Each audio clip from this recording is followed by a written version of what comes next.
Bonjour! Ça fait déjà 3 semaines que nous sommes en 2019, il serait peut-être temps pour moi de vous présenter les plus gros bids jeux vidéo de l'année dernière. Les bids concernant le nombre de ventes. Attention sur les chiffres que je vais vous citer à travers cette vidéo, je n'ai pris uniquement en compte les ventes physiques des jeux hors PC. De toute façon, avec l'ampleur qu'a pris Steam depuis ces dernières années, je ne pense pas qu'il reste des personnes qui achètent leurs jeux PC en version physique. Et en plus, pour les jeux récents, le plus souvent, c'est un code unique. Donc, intérêt zéro. Oh là, attends, doucement Kirby, tout de suite de la négativité. Tu peux pas nous dire plutôt les meilleures ventes de l'année 2019? Ouais, mais si je fais ça, c'est plus rapide, il n'y a aucune surprise et c'est moins drôle. Mais je peux tout de même vous citer quelles ont été les meilleures ventes de jeux vidéo en version physique.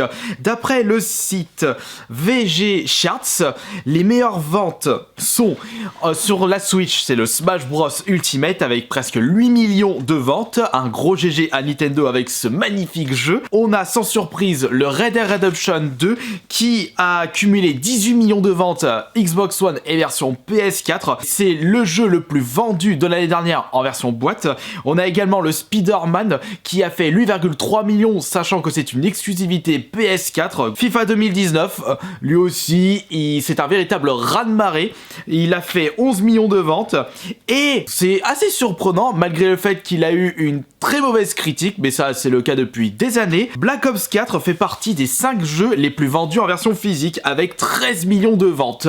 J'imagine même pas si on ajoute les ventes dématérielles des jeux que je viens de vous citer. À moins que vous vivez dans un bunker atomique à 40 km sous le sol, bon c'est impossible je sais, vous devez très certainement connaître les 5 jeux que je viens de vous citer. Vous les avez peut-être pas joués, mais au moins vous en avez entendu parler. Au vu de la com qui s'est déroulée autour de ces jeux, ça fait un petit peu partie des stratégies marketing des éditeurs pour mieux vendre les jeux vidéo. Plus il y a de la pub, plus on en parle, et mieux c'est pour les futures ventes. De mon côté, il y a que le... Bon, FIFA parce que j'aime pas, mais il n'y a que le Spider-Man que je n'ai pas encore testé depuis tout ce temps. Ça viendra, vous inquiétez pas. Mais alors, quels ont été les plus gros bids jeux vidéo de l'année dernière? Après mes différentes recherches sur VG Charts, il n'y a pas qu'un seul jeu dont je ne connaissais même pas l'existence. Vous pourrez me dire dans l'espace des commentaires si vous connaissez l'un des jeux que je vais vous citer, mais surtout, avez-vous déjà testé l'un des jeux de ce top? Dernière information concernant les chiffres de cette vidéo, ce sont des ventes à échelle mondiale. Dakar 18. Nous allons de ce pas commencer avec ce jeu de course type simulation. Vous avez très certainement dû entendre parler de ce fameux championnat hyper célèbre, et le jeu de l'année dernière a été développé par Big Moon Entertainment. Il a eu un accueil critique assez mitigé du fait qu'il y a une sensation à la ramasse et que les sensations de conduite sont au ras des pâquerettes et qu'il est bourré de bugs. Et ça a tout de même un impact sur les futurs chiffres de vente si un jeu n'a pas été bien accueilli par la presse. Après, tout n'est pas jeté pour ce Dakar 18, il y a tout de même un bon open world et du contenu officiel. Ah bah heureusement, si le contenu n'était pas officiel, il aurait encore moins de faits de vente. Après, je ne l'ai pas testé personnellement ce jeu, je vous cite juste ce que j'ai pu dénicher à travers les sites dispo sur internet. Et malheureusement, c'est un jeu qui n'a même pas atteint les 100 000 ventes, et c'est le cas pour tous les jeux que je vais vous citer à travers cette vidéo, mis à part deux mentions spéciales. Dakar 2018 s'est vendu à seulement 50 000 unités. Je vous rappelle que je ne prends pas en compte les chiffres ventes digitales, mais uniquement les ventes physiques. Mais quand on voit que certains jeux en vente physique atteignent des millions de ventes et qu'on voit que Dakar 18 n'atteint même pas 50 000 ventes, ça fait tout de même chier pour les développeurs. Sorti en juillet, c'est sans surprise que je vous annonce que ce jeu est un jeu type simulation. Des jeux de simulation, on en a bouffé durant toutes ces années. Et lorsque l'on ne s'appelle pas Farming Simulator, compliqué pour le jeu de bien se vendre. Les jeux de simulation, enfin type simulator, ont une très mauvaise réputation. On a tellement bouffé des navets que ce n'est pas bon pour les nouveaux jeux. Et sachant également que c'est un jeu qui appartient au PC. Vendre ce type de jeu sur console, c'est un petit peu mission impossible, sauf si on s'appelle une nouvelle fois Farming Simulator. Ajoutons à cela que la critique a bien saqué la version console de ce jeu, c'est sans surprise que je vous annonce qu'il ne s'est vendu qu'à 90 000 exemplaires sur console de salon. Je vous rappelle que les jeux de simulation de ce type appartiennent surtout au PC. C'est peut-être pour ça qu'il ne s'est que très peu vendu sur console de salon. SNK Heroic Tag Team Frenzy. Encore une surprise pour ce top. Si je vous dis SNK, vous pensez forcément à jeu de baston. Et c'est le cas pour ce SNK Heroine. Et en plus, SNK, ils sont surtout réputés pour les Fatal Fury, King of Fighters, Art of Fighting et j'en passe. Et c'est un véritable comble de voir que ce jeu a été bien bâclé concernant sa maniabilité. Limite, on dirait que c'est un jeu destiné aux puceaux dans les deux sens. Déjà, c'est sursexualisé et en plus, c'est hyper simple. Il n'y a pas de système de combo comme dans les jeux de combat standard et on se retrouve vraiment avec un jeu ultra simpliste, voire même trop simpliste. Bah, quand on voit qu'un jeu ne demande pas beaucoup de maniabilité, au bout d'un moment, on ne ressent pas le plaisir de sortir de super combos. Quand je vois ce jeu de baston sorti en septembre, bourré de personnages féminins, ça me fait rappeler les Dead or Alive Extreme, où ils avaient repris les personnages féminins de Dead or Alive pour en faire des jeux de sport style beach volley.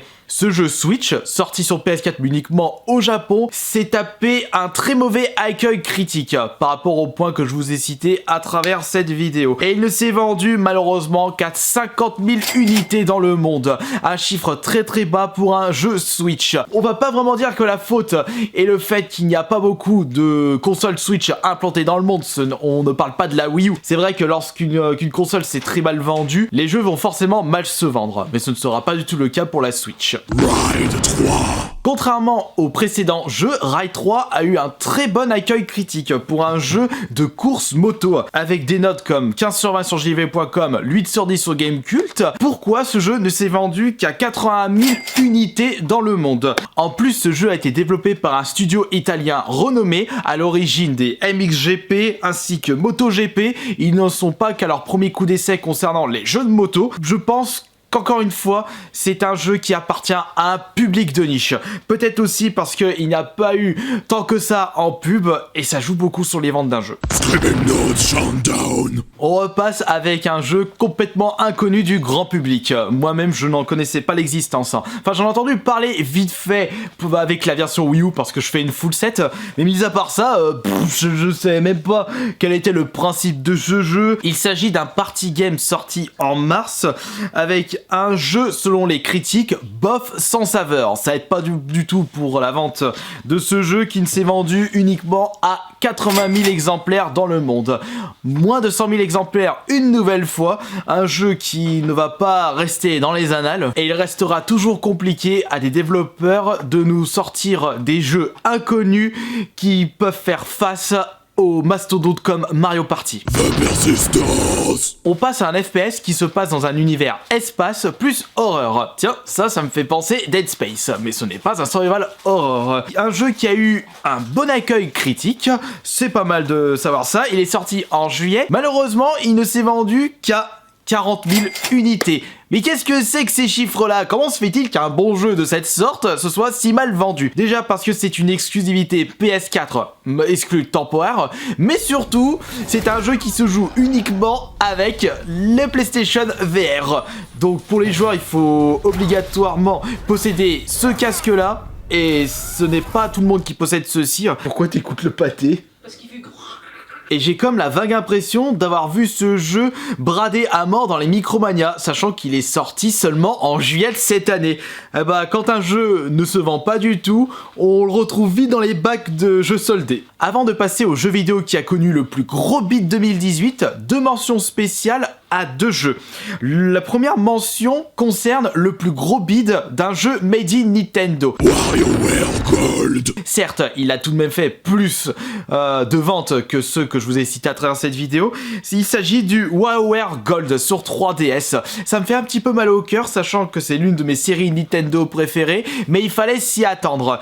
Car déjà, il ne faut pas oublier que le précédent opus, le Do It Yourself sur DS, ne s'est que très peu vendu, vu, WarioWare est un principe qui a fait son temps et qui n'intéresse plus grand monde. Ça intéresse plus à un marché de niche une nouvelle fois, et il ne s'est vendu qu'à 280 000 exemplaires. On est très loin des 8 millions qu'a pu atteindre le Smash Bros en un espace de temps réduit. Autre mention spéciale, celui du plus gros bid pour un blockbuster renommé Metal Gear Survive. Metal Gear, on pense à Metal Gear Solid, des jeux qui se sont vendus à des millions d'exemplaires à travers le monde. Mais ça n'a pas été du tout le cas pour le dernier opus, qui s'est vendu à seulement 220 000 unités. C'est un petit peu un faux Metal Gear. On a plus l'impression de jouer à un Tower Defense plutôt qu'un jeu d'infiltration. On n'a pas le mode solo hyper charismatique. Là, c'est plus un jeu multi au ras des pâquerettes. Et les joueurs l'ont bien saqué à leur façon. Adventure Time Pirate of the Enchiridion. Voici un jeu qui est sorti en juillet de l'année dernière. Un RPG développé par Climax, le studio de développement à l'origine de Silent Hill Origins et Shattered Memories. Comme quoi, on pouvait s'attendre à un bon jeu. Ce qui est le cas. Je sais pas pourquoi je dis mais. Il a eu un bon accueil critique de la part de joueurs passionnés, mais malheureusement, Adventure Time est en fait un dessin animé qui existe depuis 2010 et qui n'est pas vraiment si populaire par rapport à South Park ou Simpson et j'en passe. De mon côté, j'ai jamais vu un Adventure Time et ça ne m'attire pas tant que ça. Je connais même pas l'histoire, c'est pour ça que je vais éviter de trop m'étaler dans ce domaine-là. Mais ce que je peux vous dire, c'est que le dernier opus de ce dessin animé n'a fait que 30 000 ventes dans le monde. Et je lui décerne la médaille du plus gros beat vidéoludique 2018 en chiffre de vente matériel. J'espère que ce top vous aura plu. On se retrouve ce soir à 21h pour le live Twitch. Et je vous dis à demain. Ou peut-être pas demain, puisqu'il y a Resident Evil 2 qui sort.